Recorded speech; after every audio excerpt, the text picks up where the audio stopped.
सुचित्रा पिल्लई जो कि एक साउथ की एक्ट्रेस है, तो सुचित्रा को एक कॉल आता है जिसमें उसे बोला जाता है क्या तुम साउथ की मूवी करोगी। सुचित्रा ने ये जवाब दिया कि मैंने ऑलरेडी काफी फिल्में करी हैं साउथ की, लेकिन हाँ कर दिया। अब दोस्तों कोई आते हुए ऑफर को क्यों ही ठुकराएगा, इसीलिए सुचित्रा ने हाँ कर दिया था। फिर उसे ये बोला गया कि ये बहुत ही बढ़िया फिल्म है, इसमें जो एक्टर है वो बहुत बड़ा है और जो इस मूवी को डायरेक्ट कर रहा है वो डायरेक्टर भी बहुत बड़ा है। और तभी कॉल पे सुचित्रा को उसका रोल बता दिया गया था कि तुम्हें एक्टर की बहन का रोल करना है, जो कि काफी बड़ा है और काफी ज्यादा इंपॉर्टेंट भी था, जिसे सुनकर सुचित्रा खुश हो गई। और तभी कॉल पर बोला गया था कि ये जो प्रोड्यूसर है इस मूवी का वो नया है, वो पहली बार एक मूवी को प्रोड्यूस कर रहा है। फिर सुचित्रा को ये लगा कुछ डिस्काउंट मांगना चाह रहा है, लेकिन यहाँ पर डिस्काउंट की बात नहीं हो रही थी। यहाँ पर बात हो रही थी कि वो नया प्रोड्यूसर है तो तुम्हें थोड़ा सा कॉम्प्रोमाइज करना पड़ेगा। अगर साफ साफ कहूँ तो उसे ये कहना चाह रहा था वो कि तुम्हें एक रात उस प्रोड्यूसर के साथ सोना पड़ेगा। लेकिन ये बात सुन के सुचित्रा भड़क पड़ी कि तुम जानते हो तुम किससे बात कर रहे हो, मैं इंडस्ट्री में काफी सालों से हूँ, तुमने गलत इंसान और गलत नंबर को टारगेट किया है। लेकिन ये बात सुन के भी वो बंदा हार नहीं माना, वो सुचित्रा के पीछे पड़ ही गया था कि मैम वो नया प्रोड्यूसर है, प्लीज एक बार उसके साथ कॉम्प्रोमाइज कर लीजिए, मुझे तो लग रहा है ये बंदा ही प्रोड्यूसर होगा। उसने जब तक हार नहीं मानी जब तक उसके खिलाफ कंप्लेन नहीं हुई। एक इंटरव्यू में अदिति राव हैदरी ने ये बताया कि उसे फिल्म में रोल ऑफर हुआ था, लेकिन उसने उस ऑफर को ठुकरा दिया क्योंकि उस रोल के बदले में अदिति राव हैदरी से सेक्सुअल फेवर की डिमांड कर रहे थे। और उस चांस को मिस करने के बाद अदिति को इंडस्ट्री में 8 महीने तक काम नहीं मिला था। और उस चांस को मिस करने के बाद अदिति को एक सेकंड भी ये रियलाइज नहीं हुआ था कि उसने कितना बड़ा मौका खो दिया है और इसका अंजाम कितना बड़ा होगा। वेल ये सिर्फ अदिति राव हैदरी के साथ ही नहीं हुआ है, और भी कई एक्ट्रेस हैं जिन्होंने कास्टिंग काउच को लेके बात करी है, जैसे कि विद्या बालन, कंगना रनावत, रश्मि देसाई। यहाँ तक ये ऑफर सिर्फ लड़कियों के लिए ही नहीं लड़कों के लिए भी होता है। बॉलीवुड एक्टर्स से लेके एक यूट्यूबर तक ने इसके बारे में बात करी है। पहली ही मीटिंग करता है बॉम्बे में किसी कास्टिंग डायरेक्टर से, ऑफकोर्स मतलब नाम नहीं लूंगा,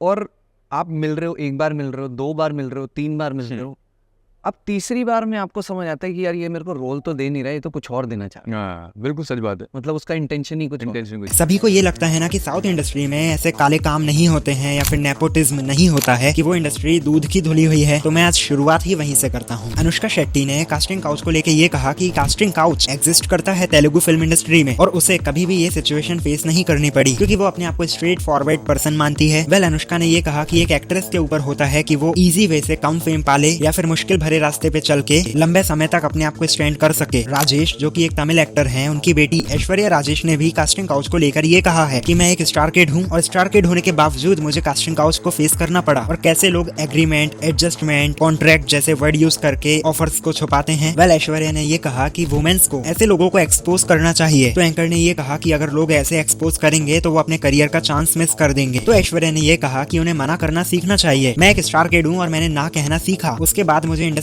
में बैन भी कर दिया था क्योंकि मैंने कास्टिंग काउच के ऑफर को ठुकरा दिया। ठीक अंकिता के साथ भी कुछ ऐसा ही हुआ था। अंकिता लोखंडे ने साउथ की फिल्म का ऑडिशन दिया और ऑडिशन देने के बाद अंकिता को एक फोन आता है और उस फोन में ये कहा जाता है कि आप फिल्म साइन करने आ जाओ, जिसे सुनकर अंकिता बहुत ही ज्यादा खुश हुई। पर उसके मन में एक डाउट था कि ये सब इतना इजीली कैसे हो गया। जब अंकिता फिल्म साइन करने गई तब उससे ही अकेले प्रोड्यूसर के पास जाने को कहा, जो उसकी कोऑर्डिनेटर थी उसको बाहर ही बैठने को बोल दिया था। तू था क्या वहाँ पर? हाँ। खाओ माँ कसम।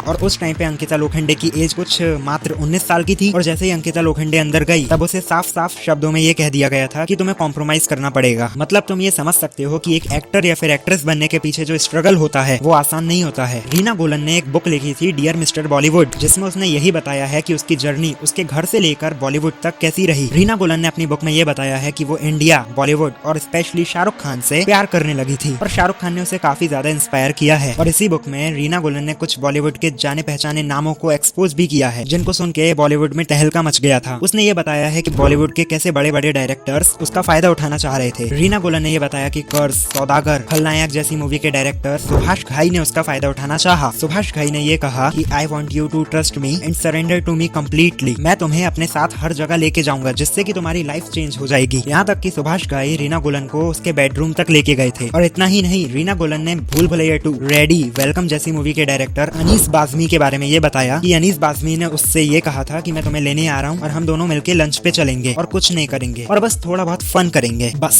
जिसको सुन के रीना गोलन के मन में जो इज्जत थी अनीस बाज़मी के लिए वो वहीं गिर गई। रीना ने ये कहा कि अनीस बाज़मी बहुत ही गंदा डायरेक्टर है, वो मेरा फायदा उठाना चाह रहा था। क्यों? क्योंकि वो हायर पोजीशन पे बैठा है, वो एक पावरफुल इंसान है, इसीलिए। यहाँ तक बॉलीवुड के डायरेक्टर्स ही नहीं, रीना ने ये भी बताया कि डॉक्टर अली ईरानी जो कि एक फिजियोथेरेपिस्ट है, वो अचानक से रीना गोलन के सामने झुक गया, जिसे देखकर रीना गोलन ने ये कहा कि क्या कर रहे हो तुम, मैं तुम्हारी गर्लफ्रेंड नहीं हूँ। तो ईरानी ने ये कहा कि then why don't you be my girlfriend. तो रीना ने ये कहा कि तुम मुझसे काफी ज्यादा बड़े हो एज में, और उस टाइम पर ईरानी की एज कुछ 50 के आसपास थी। तो ईरानी ने ये कहा कि अगर तुम मेरी गर्लफ्रेंड बनोगी तो मैं तुम्हारे लिए सारे दरवाजे खोल दूंगा जो कि तुम्हारे करियर में हेल्प करेंगे। अब इन सभी ने जब अपने बारे में सुना इस बुक के माध्यम से, तो सभी का रिएक्शन कुछ इस प्रकार का था, ये सब पब्लिसिटी के लिए कर रही है, ये बहुत ही घटिया आइडिया है पब्लिसिटी गेन करने के लिए। मैं इस इंडस्ट्री में 35 साल से हूँ और आज तक मेरे साथ ऐसा कुछ नहीं हुआ है, ये सब झूठ है। फेम कमाने का एक बहुत ही घटिया तरीका निकाला है इसने। SRK ने उसे मेरे घर भेजा था क्योंकि उसे फाइनेंशियल हेल्प चाहिए थी। जब वो मेरे घर पे आई तो उसे एजुकेशन के लिए पैसा चाहिए था, ना कि ट्रीटमेंट के लिए, और हम उसकी ये हेल्प नहीं कर पाए, इसीलिए वो ये सब ड्रामा कर रही है। तो फाइनली सभी लोग पलट गए, जैसा कि सभी करते हैं। तो अब ये जो कास्टिंग काउच का सिस्टम है, अब ये सिर्फ फिल्म इंडस्ट्री में ही सीमित नहीं है, अब ये बड़ी बड़ी कंपनियों में भी फैलता जा रहा है। हायर लेवल की पोजीशन के लिए अगर तुम्हें ऊपर पहुंचना है जल्दी, तो तुम्हें किसी के साथ सोना पड़ेगा जो कि तुम्हें तुम्हारे ड्रीम तक पहुंचा दे। अगर तुम ऐसा नहीं करोगे तो तुम अपने करियर का अच्छा खासा चांस खो दोगे। अब जहाँ से कास्टिंग काउच का सिस्टम शुरू हुआ है, यानी कि बॉलीवुड, अब इन लोगों का शिकार वही लोग बनते हैं जो इंडस्ट्री में न्यू कमर होते हैं, जिन्हें जल्दी सक्सेस चाहिए, जिन्हें ज्यादा मेहनत नहीं करनी, वही लोग बन जाते हैं इन लोगों का शिकार। अब इंडिया में आधे से ज्यादा पेरेंट्स अपने बच्चों को इसीलिए नहीं भेजते हैं फिल्म इंडस्ट्री में क्योंकि उन्हें पता होता है कि इस इंडस्ट्री में क्या क्या होता है। पहले ये फिल्म इंडस्ट्री सिर्फ लड़कियों के लिए खराब मानी जाती थी। For an actress,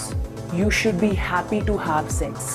Sleep with me, and if you want to do this part. लेकिन अब तो ये लड़कों के लिए और भी ज्यादा बेकार मानी जाती है, जिस चक्कर में आधे से ज्यादा आउटसाइडर्स अपने घर वालों से झूठ बोलकर आते हैं कि मैं जॉब करने जा रहा हूँ या फिर पढ़ाई करने, और फिर उनके साथ यही हरकतें होती है जिस चक्कर में वो अपने सपने छोड़ के वापस अपने घर चले जाते हैं। और यही बात वो अपने घर वालों से भी नहीं बता सकते क्योंकि घर वालों से तो वो झूठ बोलकर आते हैं। तो इस चक्कर में ऐसे लोगों की हिम्मत और भी ज्यादा बढ़ जाती है। 2005 में इंडिया टीवी ने एक स्ट्रिंग ऑपरेशन किया था जो कि बॉलीवुड के लिए बहुत ही ज्यादा खतरनाक था, और उस ऑपरेशन को किया था शोहेब इलियासी ने अपने शो इंडियाज मोस्ट वांटेड के लिए। और ये शो उस वक्त का काफी पॉपुलर और पावरफुल शो था। पावरफुल इसलिए था क्योंकि ये उस शो में बड़े बड़े लोगों को एक्सपोज किया करते थे, और उन्हीं बड़े लोगों में एक नाम था शक्ति कपूर का। एक अंडरकवर जर्नलिस्ट शक्ति कपूर से मिलने जाती है ये कहते हुए कि उसे बॉलीवुड में एक एक्ट्रेस बनना है। तो शक्ति कपूर ने ये सुन के उसके लिए एक मीटिंग फिक्स करी, वही होटल के रूम में। इस मीटिंग में शक्ति कपूर ने उस लड़की से ये कहा कि वो उसे बड़े बड़े डायरेक्टर और प्रोड्यूसर से मिलवा देंगे, यहाँ तक उसका डांस और उसकी एक्टिंग भी इम्प्रूव करवा देंगे, लेकिन इसके बदले में वो उससे सेक्सुअल फेवर का डिमांड कर रहे थे। जब लोगों ने शक्ति कपूर का ये इंटरव्यू टीवी पे देखा तब लोग भड़क उठे थे, यहाँ तक कि ये डिमांड कर रहे थे कि शक्ति कपूर को बॉलीवुड से बैन कर दिया जाए। और इस ऑपरेशन के बाद शक्ति कपूर को बॉलीवुड में काम मिलना भी बंद हो गया था। और प्रीति जिंटा ने शक्ति कपूर के लिए एंगर भी एक्सप्रेस किया था। He is a truly person who has no respect for anyone and no honour. फिर शक्ति कपूर ने उन सभी से माफी मांगी जिन जिन के उसने नाम लिए थे। तो अगर तुम एक्टर बनना चाहते हो या फिर तुम एक्टर हो तो तुम्हें इस चीज से केयरफुल होना चाहिए कि तुम्हारे साथ ऐसा कुछ ना हो। और तुम्हारा क्या ख्याल है कास्टिंग काउच को लेके, मुझे कमेंट में बताओ।